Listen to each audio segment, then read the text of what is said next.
மனிதன் முடிவெடுப்பான், கடவுள் நிராகரிப்பான்னு சொல்லுவாங்க. நான் ஐஷு கிட்ட வெறும் காதலை மட்டும் உணரல, அதையும் தாண்டி என் உயிரோட கலந்துட்ட ஒரு உணர்வு. அவ கூட 100 வருஷம் வாழணும்னு இல்லை, ஒரே ஒரு நாள் வாழ்ந்திருந்தா கூட ஒரு யுகம் வாழ்ந்த திருப்தி எனக்கு வந்திருக்கும். என் வாழ்க்கையில மறக்க முடியாத சந்தர்ப்பத்தை ஏற்படுத்தி தந்த உன்னை என்னால என்னைக்கும் மறக்க முடியாது.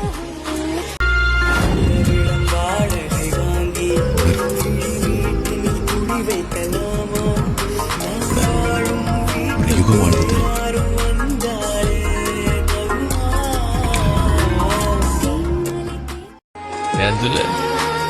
உலகத்துல எல்லா பொண்டாட்டியும் ஒன்ன மாதிரி வந்துட்டா பிரச்சனையே வராதுல்ல. நான் குந்தவி, கௌதமோட வைஃப். அடுத்த ஜென்மத்திலையும் கௌதம லவ் பண்ணணும். ஆனா ஐஷு குந்தவியா பிறந்து லவ் பண்ணணும்.